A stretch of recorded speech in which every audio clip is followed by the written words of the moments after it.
Hello and welcome back to Backroads and Boondocks. Are you ready for another adventure? Good.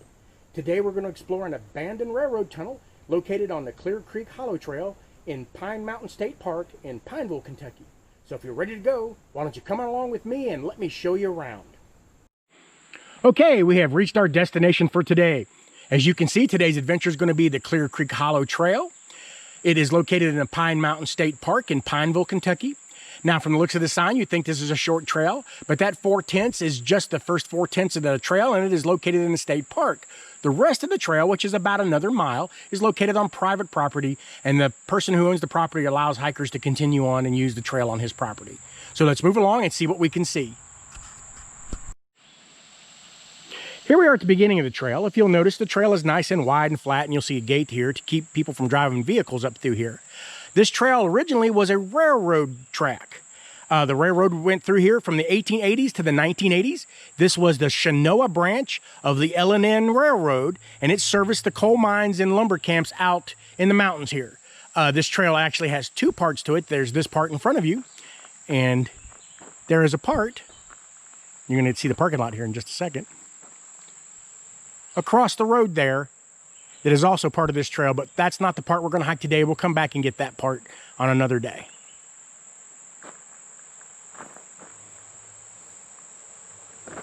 All right, as you can see, as we come in here, you can see a sign right up there in front of us, so let's walk up there and see what that sign has to say.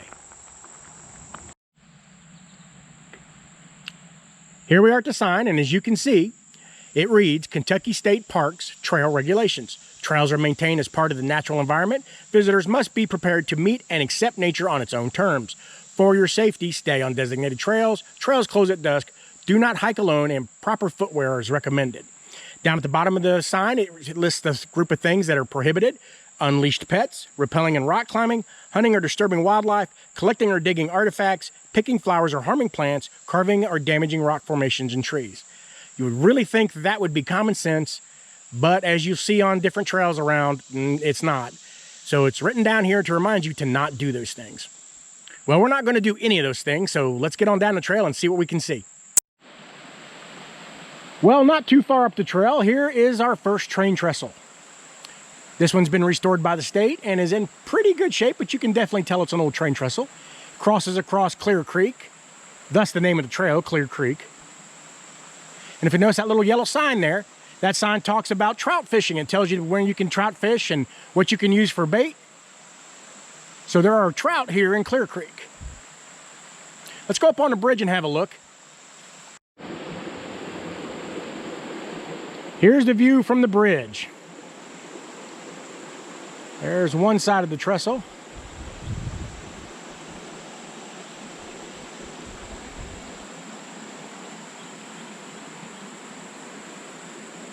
And there's the other side.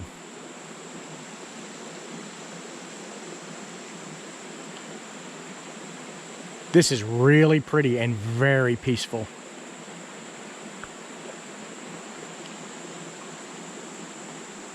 Well, there's trail ahead of us, so let's get on down the trail and see what's up ahead of us. And here's a view from down below of that same train trestle. From under here, you can definitely tell that it was built to haul trains across. Look at the size of the blocks that they used to make the pillars for this train trestle.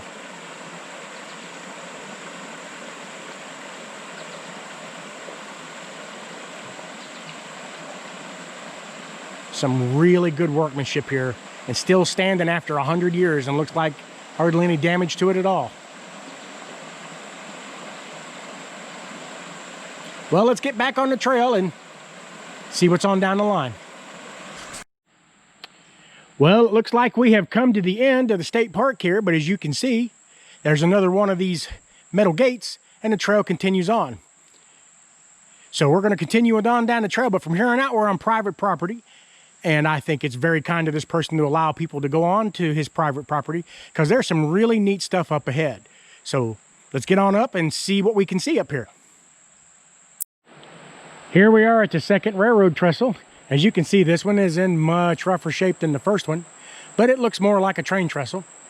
If you can see, just beyond the train trestle there is the tunnel. So it looks like it's in pretty rough shape, but let's walk across and have a look at it.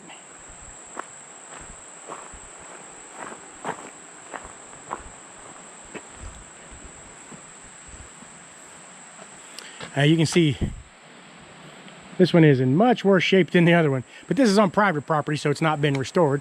Luckily, someone's put a walkway in here, though.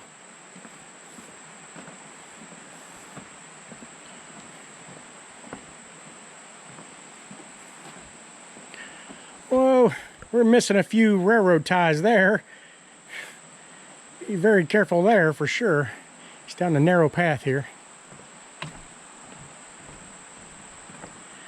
Okay. All right, here's where it gets sketchy. This is probably going to bounce a little bit, but let's walk on.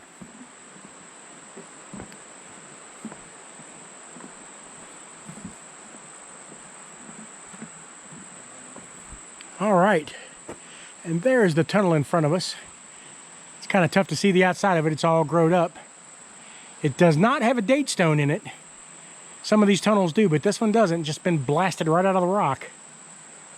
Let's do a quick turn around here and look at the bridge we just came over. Yep, definitely not in as good a shape as the first one we came across. All right, let's move along through the tunnel now. Here we are at the mouth of the tunnel. Let you see the top of it. Come all the way down to the bottom of it. It's not a very long tunnel, but it's pretty impressive. Remember, this was built in the 1880s, and we are literally in the middle of nowhere. Would have been interesting to see them do this. Well, let's walk on through the tunnel. All right, here we go through the tunnel. Hello. Look at the walls.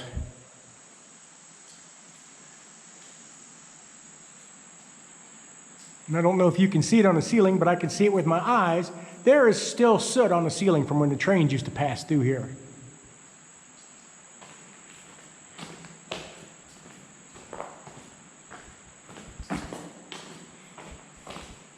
Like I said, it's not a very long tunnel. Maybe 100 feet or so. It does have a very nice echo, though.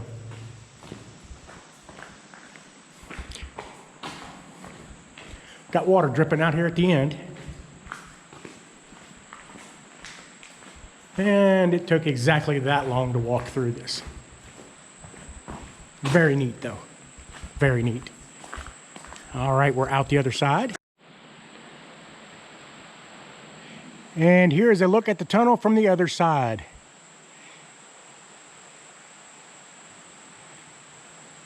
Just chiseled out of that rock.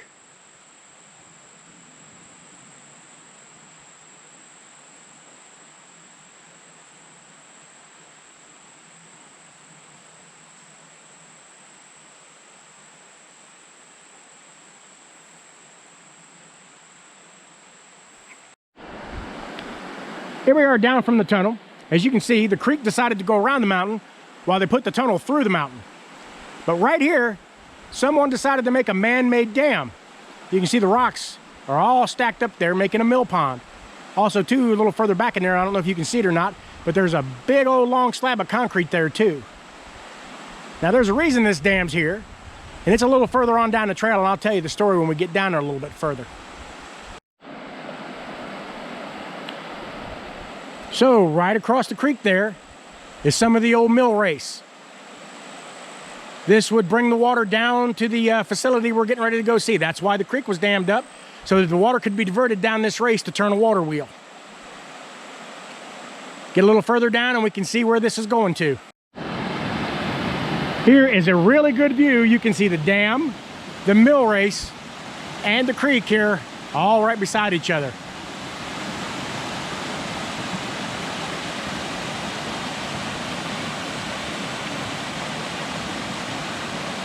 This creek is amazingly beautiful.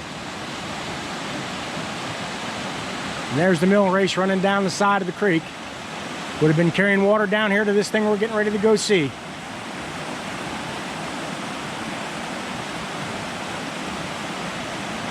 All right. This is, wow. Here is what we've been looking for. If you'll see right there, there's a wheel that's stuck in the mud about half buried, and above it is a metal structure about 3 stories tall. Now, this wasn't a grist mill. This was made to create electricity. This was built in the late 1940s, early 1950s, a local gentleman told me, because this gentleman who owned this land thought electricity was too high, so he decided he could build his own hydroelectric plant. And this was his attempt at it. So that flue brings the water down from about, I don't know, 100 yards or so, down here to the mill, to Hydroelectric. The gentleman I talked to also told me, though, that he doesn't think that this ever generated any electricity. So all this work was for nothing. But it's still pretty cool. Now, we're going to go on down the trail a little bit, and I'm going to show you how you had to get across the creek to get to this thing. Well, I just realized that you really couldn't see the mill in the video right there before this, so I decided I would put this picture in so y'all could get a better look at this mill. Again, I apologize for the video not being clear. I could see it at the time, but evidently it's not visible in the video, so here's a picture. Just came upon this walking along the trail. You can see where people have built up a little dam right there in that little waterfall. And it's been pretty dry here, so that waterfall is just barely running. But you can see the creek goes all the way up in there. I imagine after a good rain, that's quite a pool. Not very deep right now, though. But you can get a good look at the dam right there, how big it is. Somebody went to a lot of trouble to dam that up. Probably also helps slow the water down so it doesn't wash out this trail. Very neat. Well, we have made it to where they crossed the creek at. As you can see, here's part of the bridge here. And I'll pan over so you can see the rest of the bridge. This would have been your way across the creek back in the day. These are called swinging bridges, and they were pretty common in eastern Kentucky for a very long time. You don't see very many of them anymore. Most of them you do find are like this. But can you imagine walking across that when it had boards in it? Be a mite bit scary. Not something you could do today at all with this bridge. Nothing left here, folks.